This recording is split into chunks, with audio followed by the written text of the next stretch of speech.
femme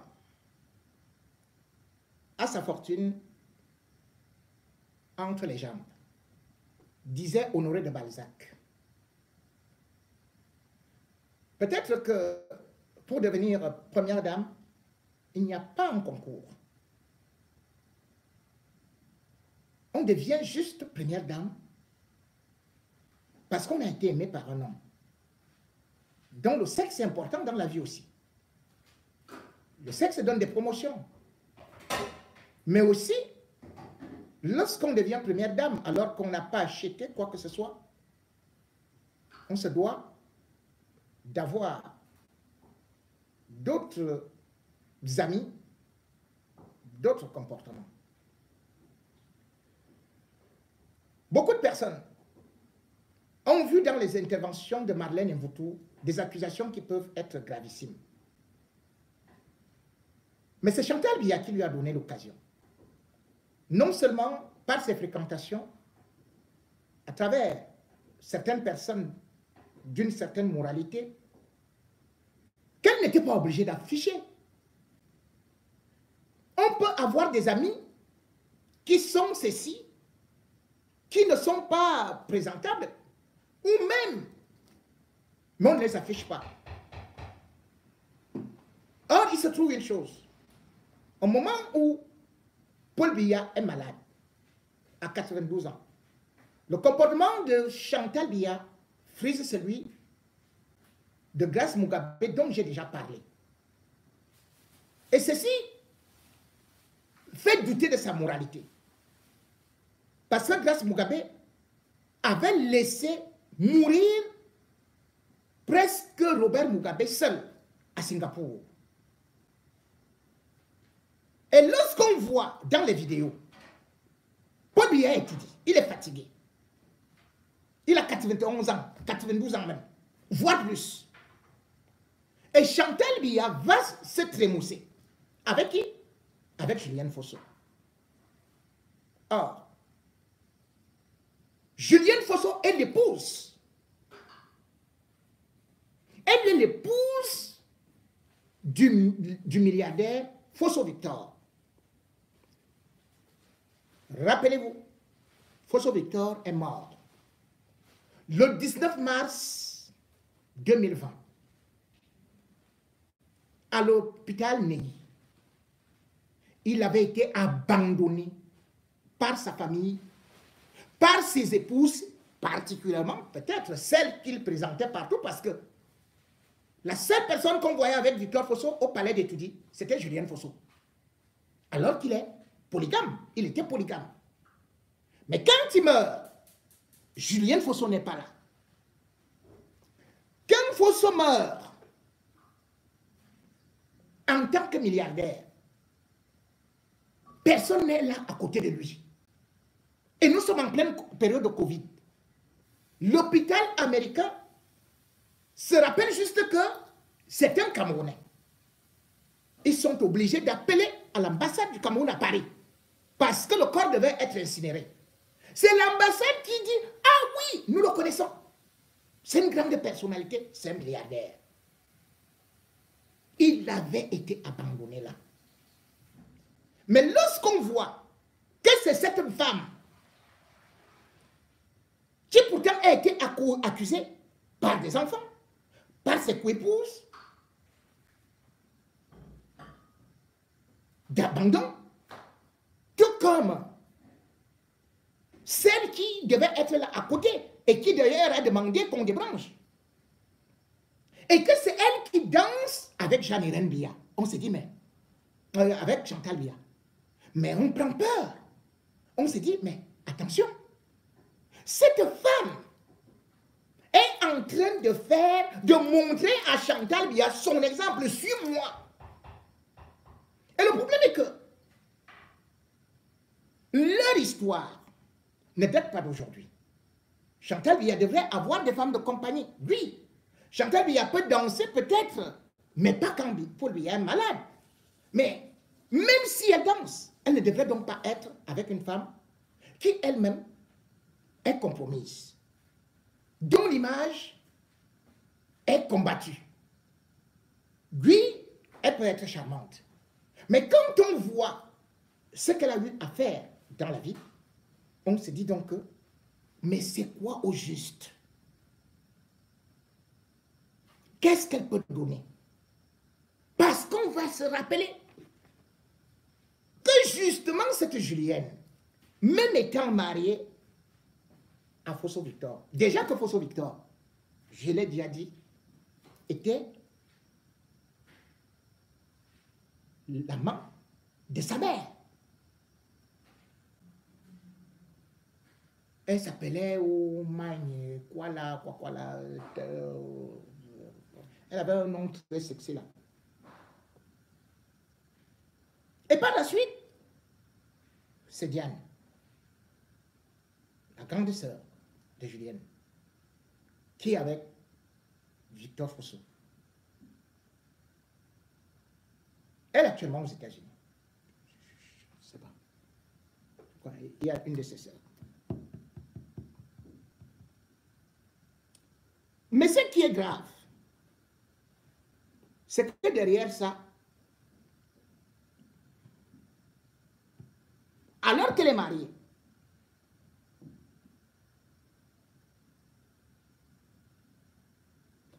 elle va quand même faire des enfants hors mariage.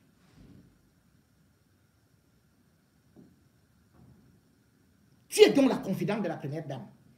Comme j'ai dit, elle se retrouve en train de faire un enfant avec une garçon. En plein Yaoundé, tout le monde a vécu ce qu'elle faisait. C'est-à-dire, elle sort publiquement avec Anzanze, qui était maire de Yaoundé premier, et elle était adjointe. Tout le monde voyait. C'était un scandale dans la République. Et vous, première dame, c'est elle que vous présentez comme étant votre amie très fidèle. Très fidèle.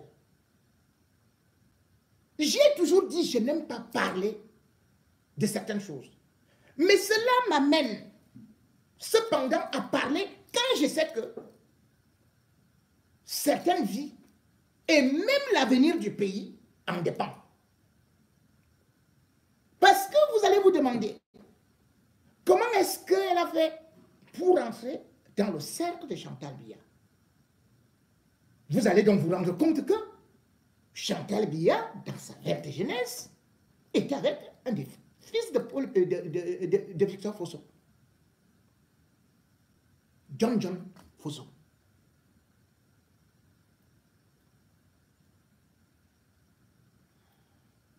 John Fosso, sa mère, est la grande sœur de la veuve de Adamo Damjoya. Ça, c'est le passé.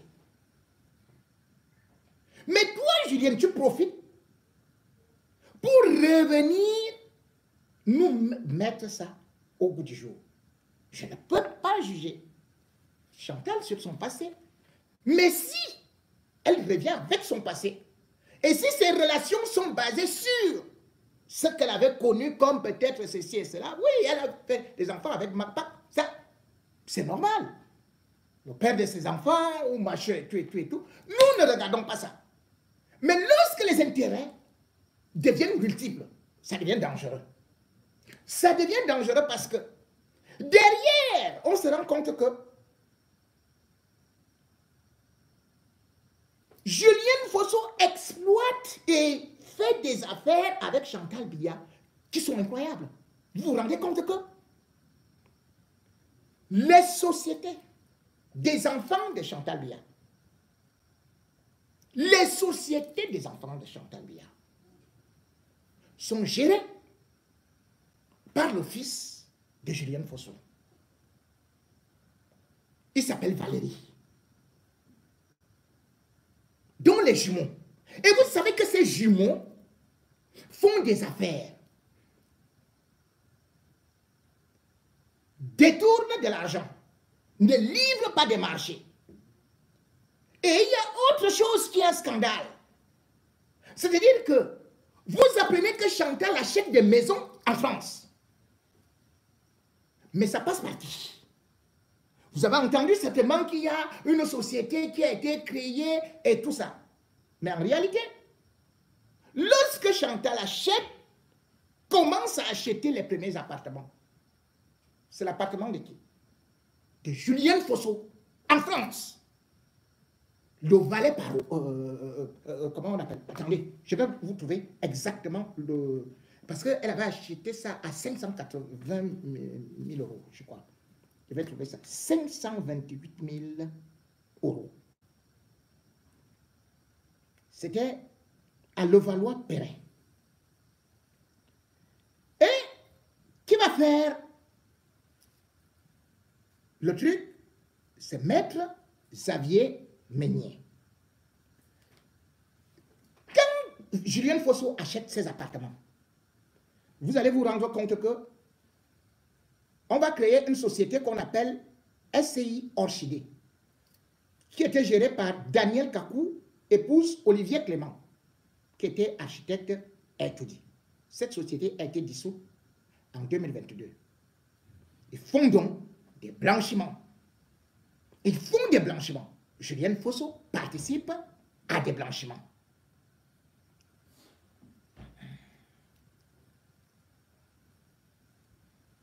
Je vais d'abord parler de ce qu'on appelle donc le réseau de détournement. Ce réseau de détournement, comme j'ai dit, a continué avec le fils de Chantal qui a créé SCI Artemis pour gérer les appartements. Et je vous ai dit que qui est derrière? C'est le fils de Julienne Fosso. Et pourquoi Julienne Fosso est si importante? Pourquoi elle danse avec Chantal? Quand Marlène parle là, et machin et tout, je ne vais pas aller très loin, mais ils savent ce qu'elles font. Je ne vais pas parler, mais ils savent ce qu'elles font. Je vais juste vous donner une certaine indication. Comment en 2001, elle va créer une société qu'on appelle Couleur d'Afrique pour organiser des soirées où on fait venir des mannequins, de ceci et cela. Quand vous dites les affaires Bob Dalla, ça existe depuis. On invitait qui? Les ministres. On invitait qui? Tel, tel, tel. Mais qu'est-ce qui s'est passé après? Oh, Hilton. C'était les affaires de Bobda. C'était les affaires de Bobda.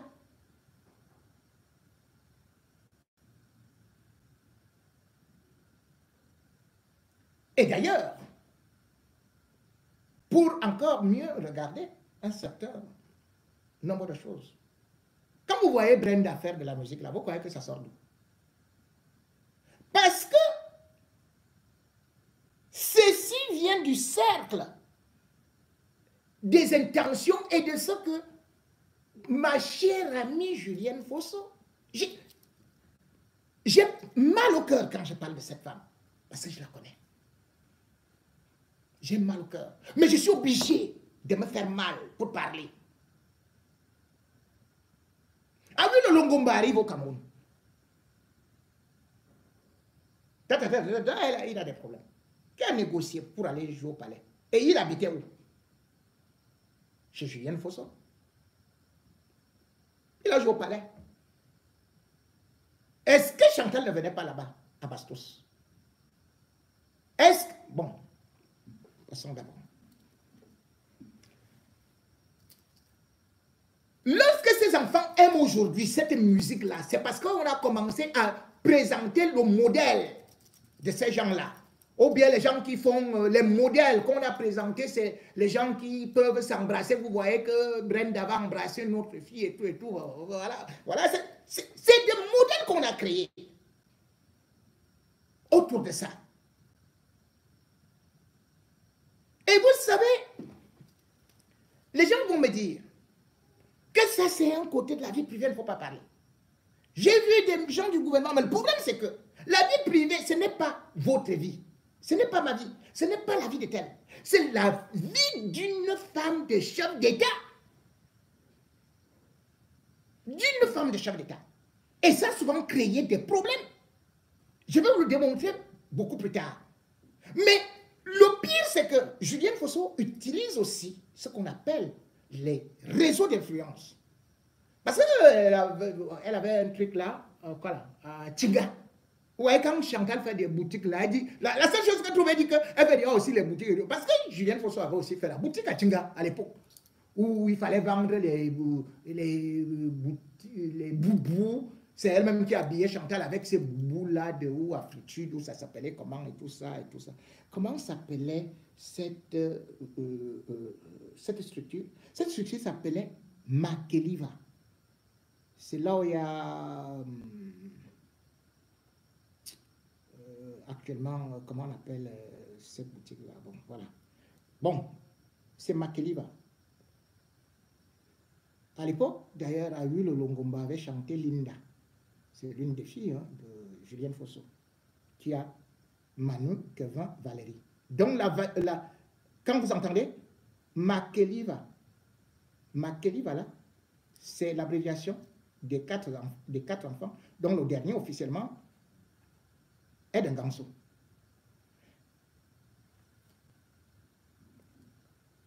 Comment vous voulez respecter? Comment vous voulez qu'on respecte Chantal Biya alors qu'on voit que la famille Fosso est en train de se déchirer en mondovision pour l'héritage et que Madame Julienne Fosso a été impliquée comme ayant volé le bien là où Chantal vient souvent là à Bastos, la maison de Fosso, elle a détourné le titre foncier. Et Fosso va découvrir ça en 2010. Que mais, la maison de Bastos appartient déjà à Julienne Fosso qui l'a cédée. Et que curieusement, les papiers sont passés par Maître Kakak. Il porte l'affaire en justice. Que mais, je ne comprends pas cette histoire-ci. Je ne comprends pas l'histoire-ci. Comment ma maison se retrouve à tel ou tel endroit entre les mains de cette femme. Mais moi, je ne reconnais pas l'affaire est allée jusqu'en justice. Jusqu'en justice. En justice, on découvre que le père Fosso n'a jamais signé. Ne s'est même jamais présenté chez Maître Kakak. Maître Kakak lui-même témoigne. Et le 9 janvier 2018, le tribunal administratif du centre annule le titre volé, le titre de Victor Fosso qui a été muté déjà par Julienne. C'était le titre numéro 1770/Mfundi en 2013 par Julienne Fosso. Et la superficie de cette maison, c'est 2543 mètres carrés, juste au carrefour Bastos. Chantal vient là-bas. La justice prend cette décision. Vous êtes épouse d'un chef d'État. On vous dit de libérer. Parce que Fosso avait 25 femmes et 121 enfants. Et dans cette maison, c'est là où venaient toutes les femmes, même celles du village, même pour faire des examens, ceci à Yaoundé. C'est là où elles venaient. Mais toi, qui ne causais plus avec Fosso, qui jouait ta vie, qui pouvait faire, tu pouvais prendre n'importe quel petit. Ça, c'est sa vie. Fosso a laissé, c'est sa vie, chacun gère sa vie. Mais tu viens, c'est une décision de justice, mais tu utilises Chantal Biya pour narguer les autres. Mais bien plus, elle va faire appel. Avec ses enfants, donc même les enfants qui ont été faits en cotisation là, allez, c'est eux qui, maintenant, sont les vrais héritiers. Elle va faire appel. Et nous allons voir que, c'est que comme je vous ai dit que Maître Étienne Gérard Kakak lui-même reconnaît que non, ce n'est pas possible, il n'a jamais été là-bas. Le 8 octobre 2021, D'abord, avant 2021, il y a l'arrêté. Elle va faire appel. L'arrêté numéro 155 du 1er avril 2015 de la Cour d'appel du centre rejette la rétrocession de l'immeuble que Julienne Fosso disait que c'est à elle. Elle repart devant jusqu'à la Cour suprême. Le 8 octobre 2021, la Cour suprême confirme que ce n'est pas elle qu'elle a volé. Restitue l'immeuble. Elle ne restitue pas. Chantal dit tu restes là. Et les enfants Fosso sont en train de voir ça. Et elle danse avec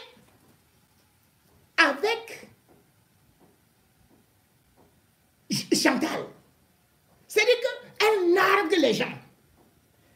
C'est pour ça que j'ai dit que quand vous êtes avec une certaine catégorie de personnes,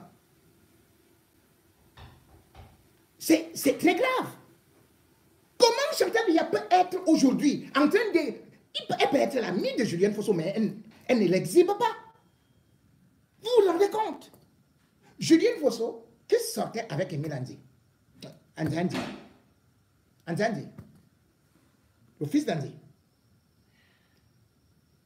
Le fils d'Andy sortait avec Jeanne.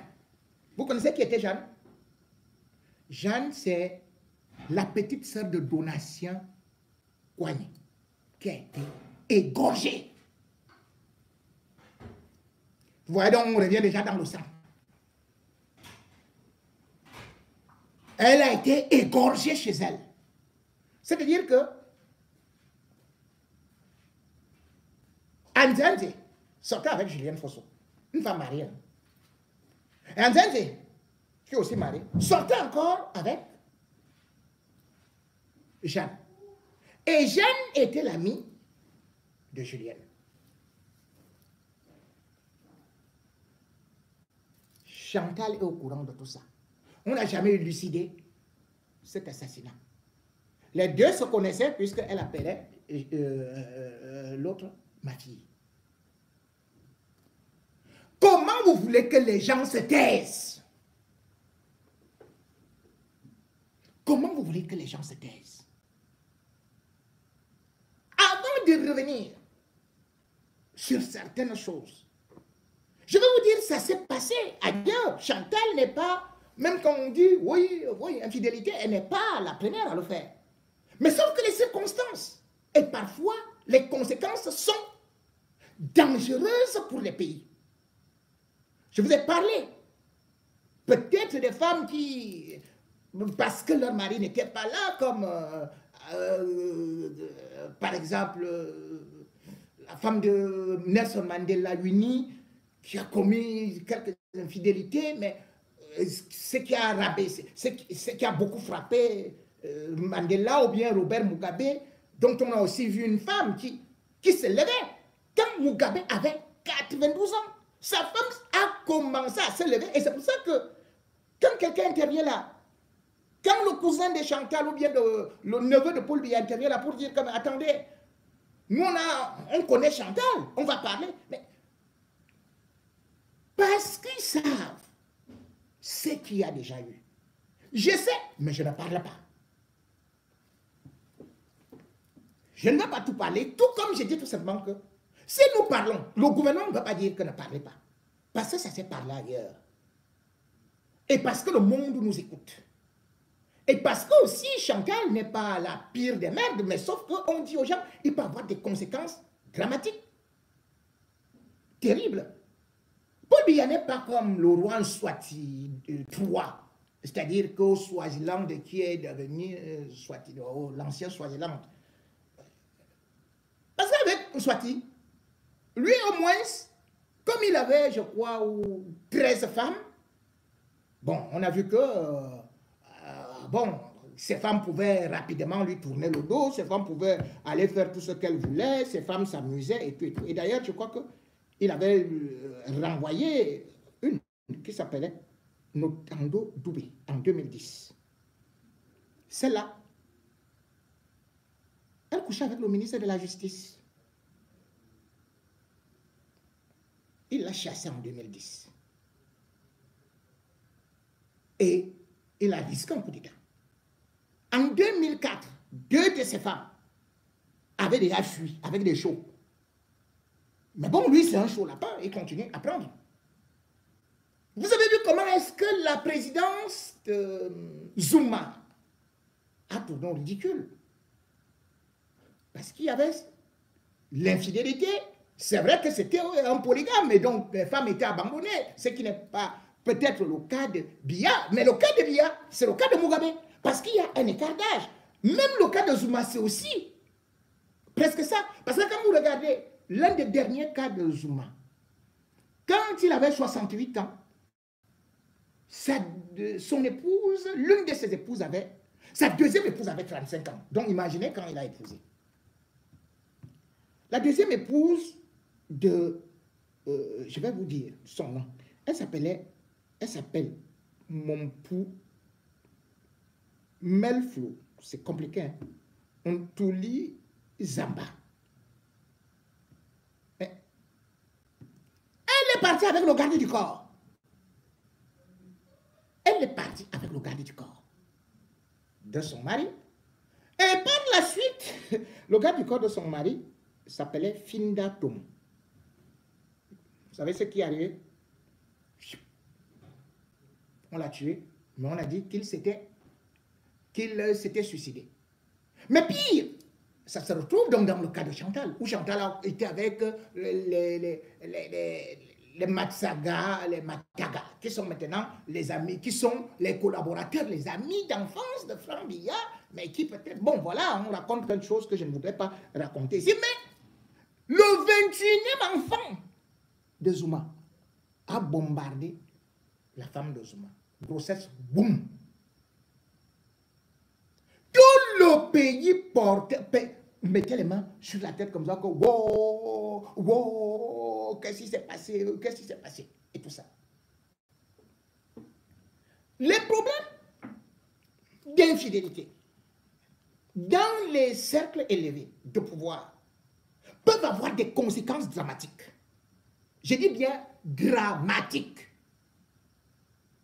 Vous savez, si, par exemple, la République centrafricaine est à terre aujourd'hui, c'est à cause de l'infidélité de la première dame, Catherine, l'impératrice. Parce que Catherine, c'était une femme charmante, l'une des femmes de Bokassa, que Bokassa aimait beaucoup.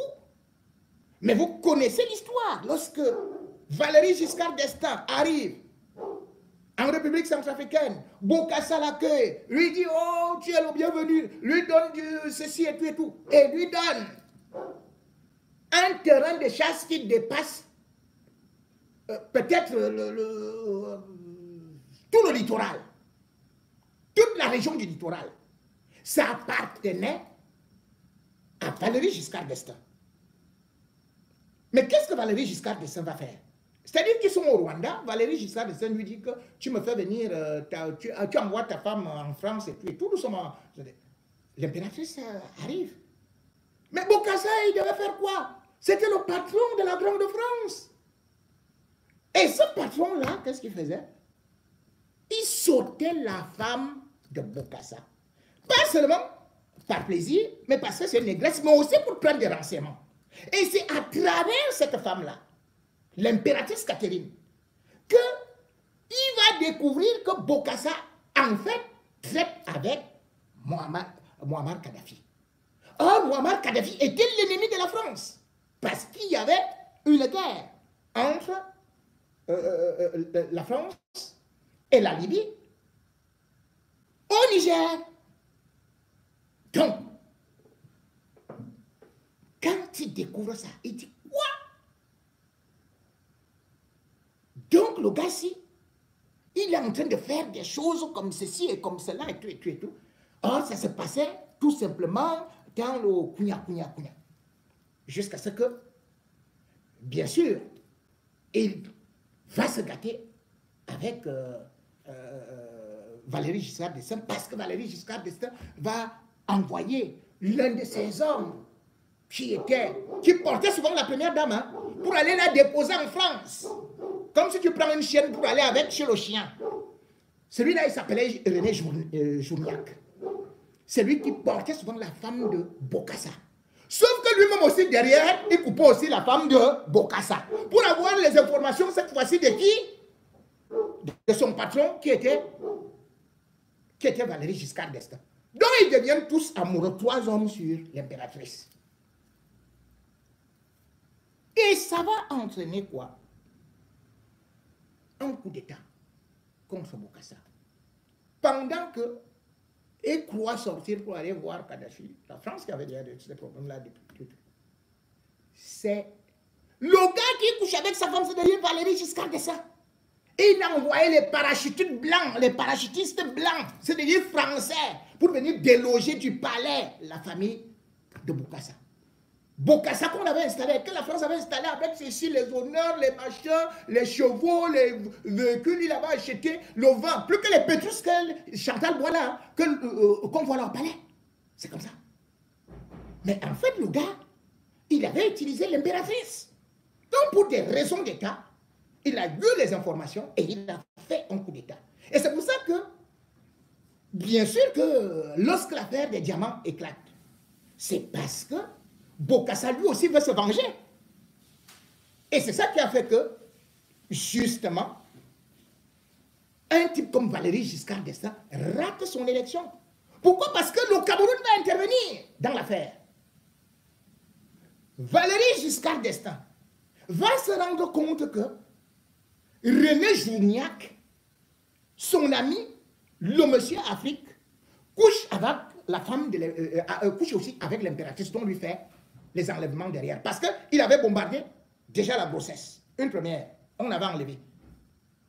Un médecin de l'Élysée avait enlevé. Il a même bombardé une deuxième grossesse là. Cet enfant-là existe. Même comme ils ne veulent jamais dire que c'est un métis. Il va s'entendre avec Bongo. Parce que Bongo, sa femme aussi le trompait avec un gars qu'on appelait Lyon, un Français, qui était peintre. Et la femme de Bongo, celle qui, Omar Bongo, hein, celle qui chantait là, on vous connaît, Présence d'Abani était que, ouais, la chaleur de ça, la chaleur, maman, elle avait trouvé que c'était peut-être le premier blanc de sa vie. De telle sorte que même quand elle venait ici à Paris avec Omar Bongo, elle louait des appartements, elle louait dans un autre hôtel, elle partait trouver Lyon là-bas. On l'appelait Robert Lyon, il avait, parce qu'il a été assassiné quand il avait 39 ans, ici à Paris. C'est Valéry Giscard d'Estaing qui a fait qu'on l'assassine avec la complicité du Gabon. Vous voyez jusqu'où les affaires d'infidélité peuvent entraîner des choses terribles au niveau du sommet de l'État. Donc, comme Valéry Giscard d'Estaing a aidé Bongo à se débarrasser de son rival, parce qu'on l'avait chassé, le gars du Gabon, on lui avait dit, allez, monte dans l'avion, tu ne reviens plus jamais au Gabon. Voilà, et tout. Il était un peintre.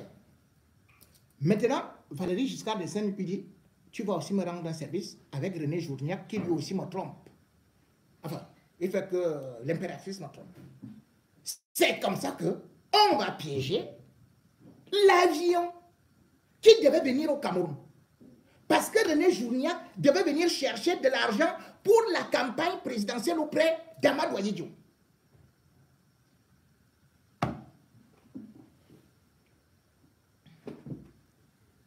Et quand il arrive au Cameroun, avant d'atterrir, au lieu d'aller à Garoua, on a dirigé l'avion en Gaoundéré.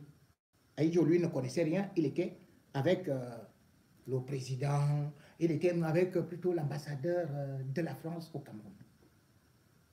Nous sommes, je crois, le 6 août oui, c'est le 6 août. Oui, c'est le 6 août. C'est comme ça que l'avion va éclater.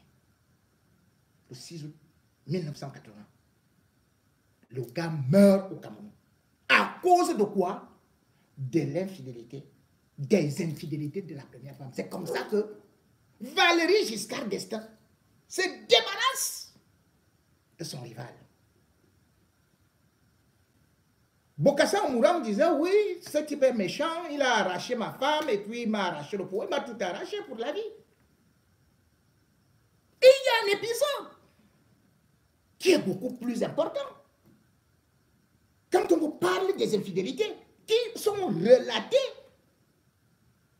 c'est comme vous avez vu par exemple Cécilia Sarkozy. Cécilia Sarkozy, est-ce que vous savez qu'elle est liée? Quelle est la vraie cause de l'assassinat de Muammar Kadhafi? On vous a dit non, c'est parce que Kadhafi voulait déjà faire ou bien la monnaie, voulait faire la banque. Ça, c'était des projets. Mais Kadhafi était déjà avec les Occidentaux. Ils étaient déjà réconciliés. Donc, même s'ils étaient un projet, ils savaient qu'ils contrôlaient Kadhafi. Mais le vrai problème, c'est quoi? C'est qu'en 2007, il y a l'affaire des infirmières bulgares qui sont retenues, comme on disait qu'elles ont eu à transmettre le VIH. Les otages sont maintenus. Et qui va en mission pour les libérer? C'est Cécilia Sarkozy. Mais elle ne va pas seule. Il y a les services secrets, et il y a le ministre des Affaires étrangères et tout et tout. Et puis Cécilia Sarkozy va recevoir un rendez-vous de Muammar Kadhafi. Personne d'autre ne doit jamais être là-bas. Mais les services de renseignement ont bel et bien dit que là-bas, au sous-sol du palais, là où logeait souvent Kadhafi, que c'est là-bas où bang bang bang tout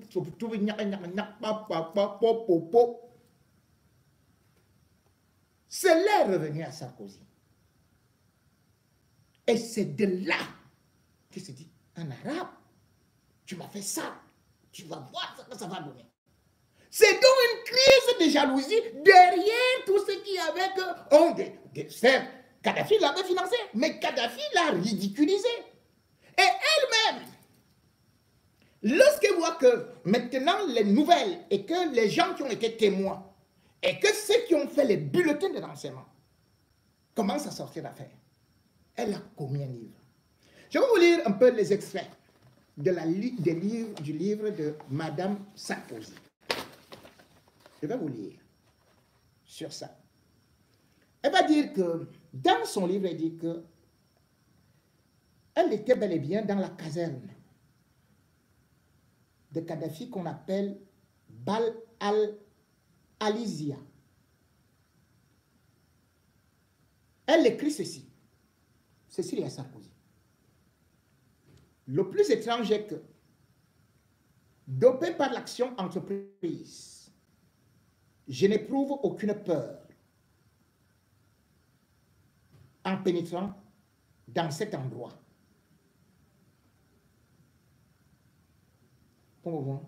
Elle dit, la porte se referme derrière moi. Je n'ai pas le temps de réaliser ce qui se passe. Une autre porte s'ouvre.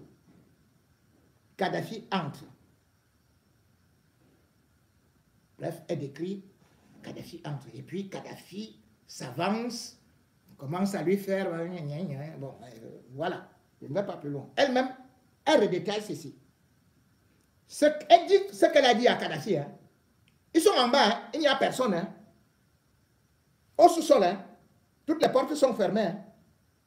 Elle a dit aux autres, restez loin là-bas. Et tout et tout.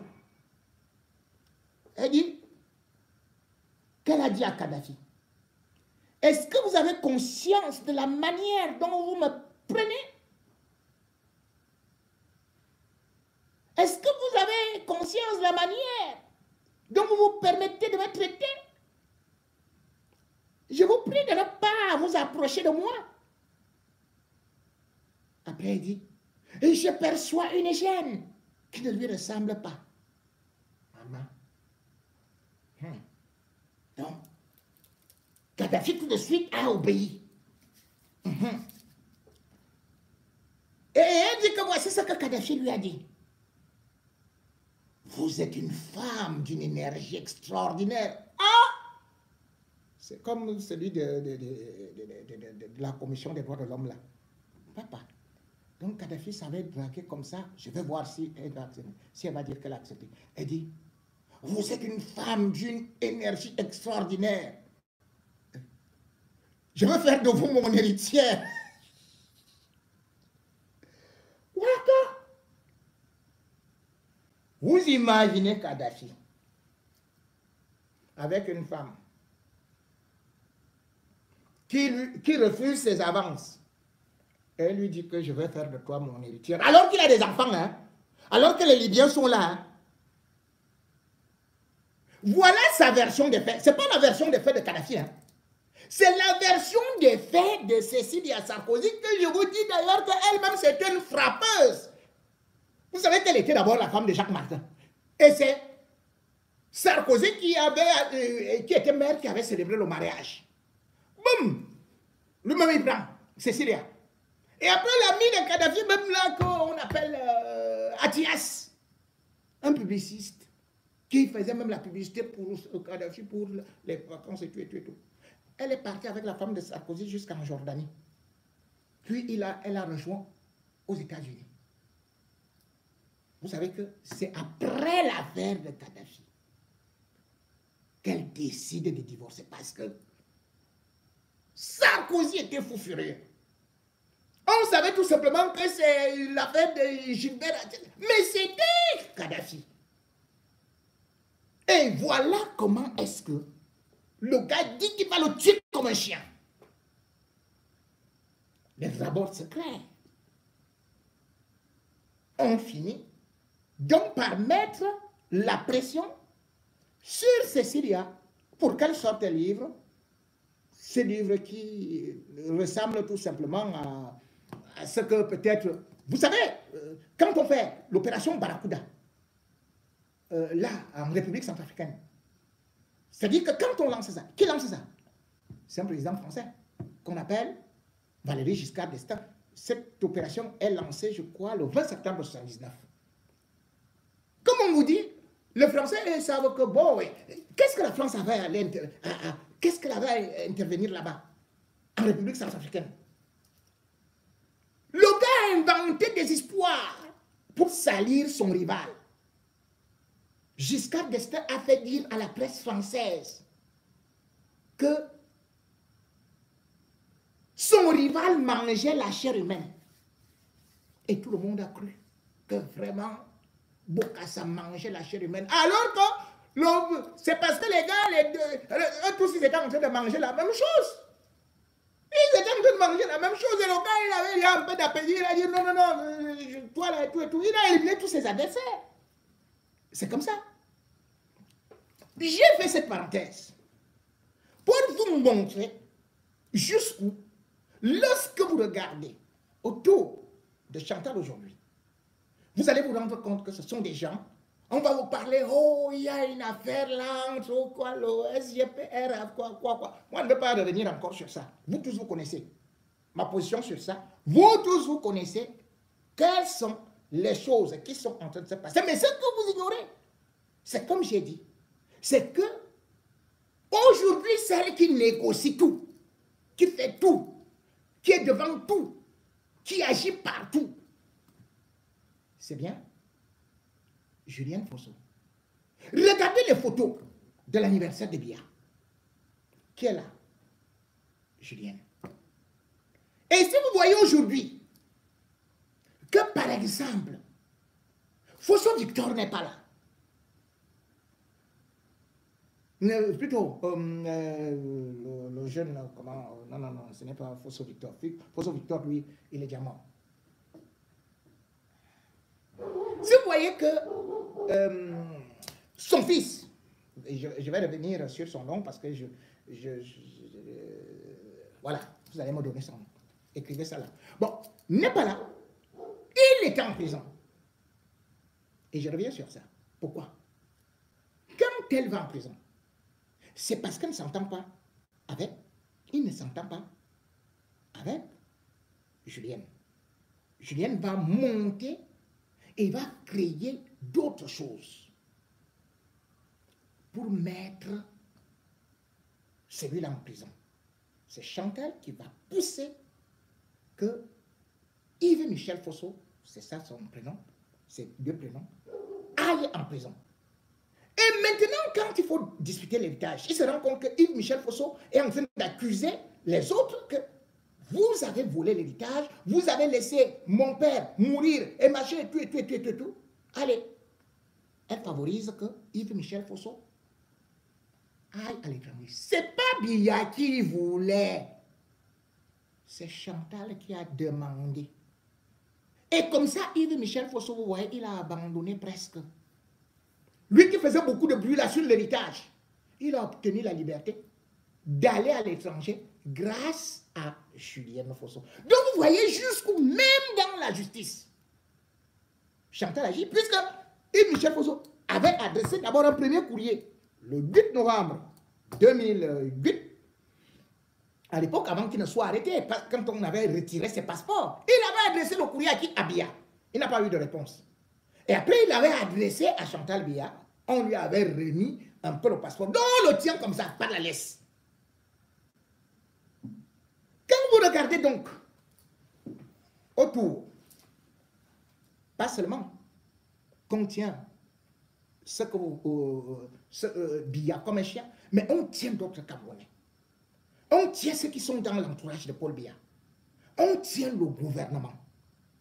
Et si nous sommes déjà arrivés à ce niveau-là, c'est parce que, je vous ai dit, il y a des compromissions. Chantal Biya est jeune, oui, nous le comprenons.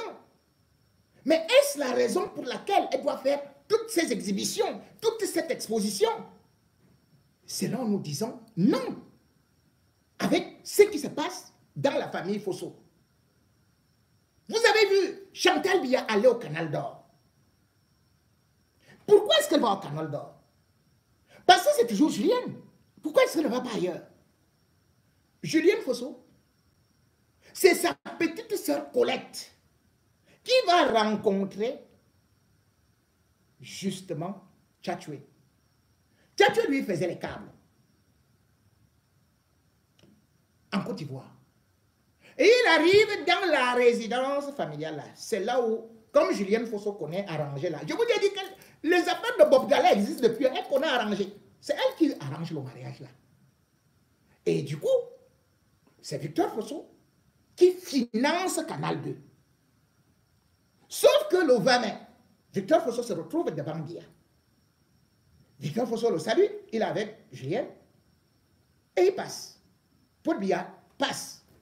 Puis Paul Biya revient peut-être 5 mètres derrière. Il lui dit, il semble que tu as ouvert une télévision là, sans me dire. C'est là où Victor Fosso va dire que, Monsieur le Président, je n'ai pas ouvert de télévision, je n'ai pas ouvert de... Il dit, même si c'est pour ta belle-sœur, bon, il faut quand même me dire. Et puis Paul Biya s'en va. Donc, Canal 2, c'est Julienne Fosso qui fait qu'on finance cela. On finance cela et c'est là-bas où Chantal Biya va seulement danser. Elle va seulement danser. Elle ne peut pas aller dans un autre grand événement. Elle ne peut pas aller dans des événements qui sont sociaux, qui sont cela.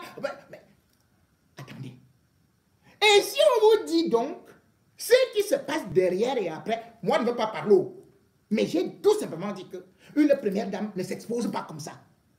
Si elle veut faire, si Paul Biya lui dit que va faire tout ce que tu veux avec tel ou tel, mais qu'elle aille le faire.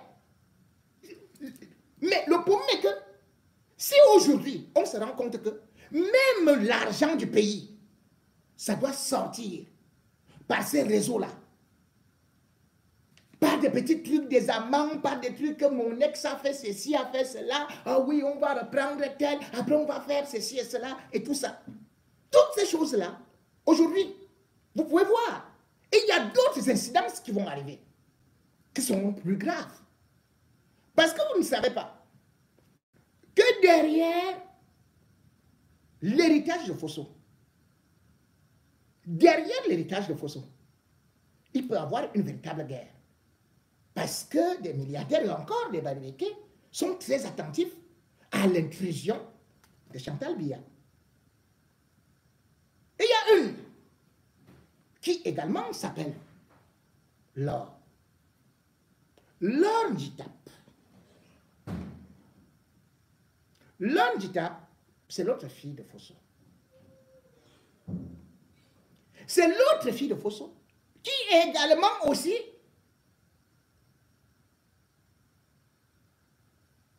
est dans des magouilles. Dans des magouilles terribles.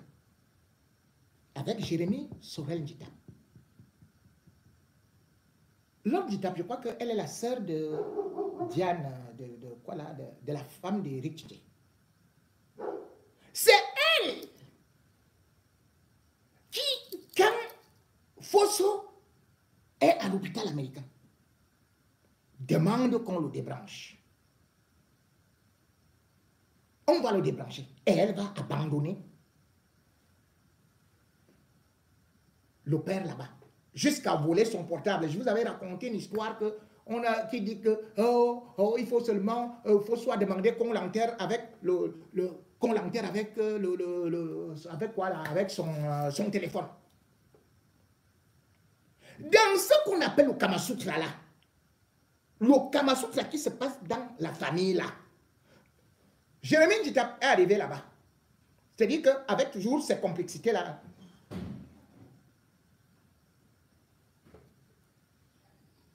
et, première des choses, ils ont détourné l'immeuble qui était à la porte de la chapelle, appartenant à Fosso Victor. Ils ont fait exactement comme Julienne. C'est-à-dire qu'ils ont établi des documents en disant que Fosso Victor a décidé de vendre cet établissement à 30 millions d'euros. Et que ces fonds-là devaient servir plutôt aux associations. Ces associations-là, c'est-à-dire que ça devait servir pour des associations caritatives et sportives. D'où Jérémy Ndjitap, actuellement dans les affaires toujours du sport. On vous dit qu'il offre les écoles et tout et tout. D'où vient cet argent? D'où vient cet argent?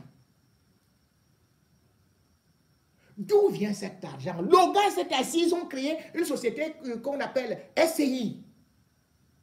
FOV, F-O-V. Et cette société, qui est là pour liquider les actifs de Fosso, on interdit aux autres enfants, héritiers, d'y regarder. C'est Jérémy Sorel Ndjitap, qui est un bon joueur de 2 pieds, mais qui est venu seulement avec le pied dans la maison là où c'est celui qui s'est tiré dans les jupons, dans les signes. C'est lui qui est ballon d'or. C'est lui déjà le ballon d'or de cette famille. Il arrive, boum, il voit une bonne, boum, grossesse. Il voit tel, boum, grossesse. Il voit ceci et cela. Julienne, bon, je ne parle pas de ça. Bon, ok. Jérémy Ndjitap, il se retrouve aujourd'hui, vous vous rendez compte? Victor Fosso allait. Quand nous, on allait au film, c'était à l'Abia. Moi, je louais le cinéma Abia. J'ai programmé l'Ndédié Yango à l'Abia. Même les Folies d'Iran, je les avais programmées à l'Abia. Mais subitement, on apprend que depuis 2012, Jérémy Ndjitap, c'est déjà à lui l'immeuble Abia. Et même l'immeuble attenant, c'est toujours à lui. Le même Jérémy Ndjitap qui est arrivé dans la famille là, pas le 3e pied, hein. Parce que dans la famille là, on joue trop le 3e pied. C'est le 3e pied qui est bon. Boum! Voilà Jérémy Ndjitap qui est déjà parti de l'autre côté où, comment on appelle là? Immeuble Louvry, cinéma Louvry. C'est toujours pour Fosso. Là-bas aussi, il dit qu'il a acquis ça. Nadia qui est aux États-Unis d'ailleurs, je crois qu'elle avait porté plainte. Pour qu'on détermine même les conditions de la mort de cet homme. Il est mort à 94 ans. N'oubliez pas que Paul Biya a 92 ans. On a changé les testaments et tout de Victor Fosso parce qu'il était déjà faible. Et ça, vous allez entendre un beau jour que Paul Biya a signé dans le testament que le palais d'études a été conçu par Chantal Biya. Vous allez entendre un beau jour que La constitution a été changée et que Paul Biya a signé que le futur président du Cameroun doit être une femme. Parce qu'il y a ce qu'on appelle les abus de faiblesse. Aujourd'hui, Paul Biya est victime d'abus de faiblesse, comme Victor Fosso l'a été.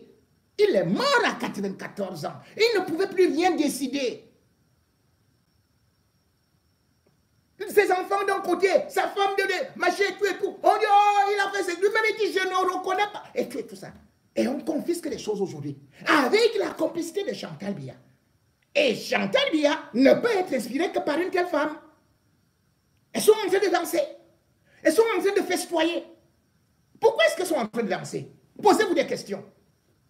Vous croyez que si ces femmes étaient conscientes que Paul Biya va encore tenir, elles seraient en train de danser? Si elles aimaient Paul Biya, elles seraient en train de danser? Elles seraient plutôt inquiètes par rapport à ce qui est en train d'arriver au pays. Et par rapport surtout en ces temps où les familles sont affamées et que chaque famille, aujourd'hui, est sur le qui-vive. Quel est le message qu'elles veulent transmettre en nous montrant qu'elles boivent les pétrousses? N'est-ce pas une façon de pousser les Camerounais que débarrassez-vous de Paul Biya? Et nous, on va faire notre vie. Il faut savoir lire ce qui s'est passé ailleurs et qui peut se passer chez nous. Si cela s'est passé en France, si cela s'est passé avec Robert Mugabe, que la femme disait, allez, vous vous taisez, on enlève tel. Après, il enlève. Aujourd'hui, le Cameroun est bloqué. Le Cameroun est bloqué. Quel est ce pays où on ne peut pas faire de remaniement? Il faut attendre que Chantal revienne et qu'on dise que bon, maintenant, alors on va nommer tel, on va renommer tel, et tout et tout. Ah oui, là, ça va. Mais non, c'est un chantage qu'ils sont en train de faire. Parce que derrière leur jeunesse, oui, bon, voilà, elles sont encore jeunes. Entre 53 ans et la soixantaine d'années, on ne peut pas dire qu'elles sont vieilles. Mais pour nous, Camerounais, nous devons nous inquiéter. On ne va pas nous dire que non, on ne va pas parler des affaires de couple. Mais non, c'est une affaire de pays. C'est une affaire de première dame. C'est une affaire de notre image. Vous allez dire quoi? Lorsque les Ivoiriens voient ça, vous avez déjà vu Dominique Ouattara faire ça? Comme l'autre disait? Non. À une certaine période, sachons prendre des mesures, sachons regarder l'avenir, sachons lire et surtout décoder les messages. Le message que nous envoie Chantal Biya et Jeanne-Irène et Julienne n'est pas un message d'amour pour Paul Biya. C'est un message de défiance. C'est une façon de dire nous avons pris le pouvoir. Vous connaissez l'adage qui s'assemble se ressemble.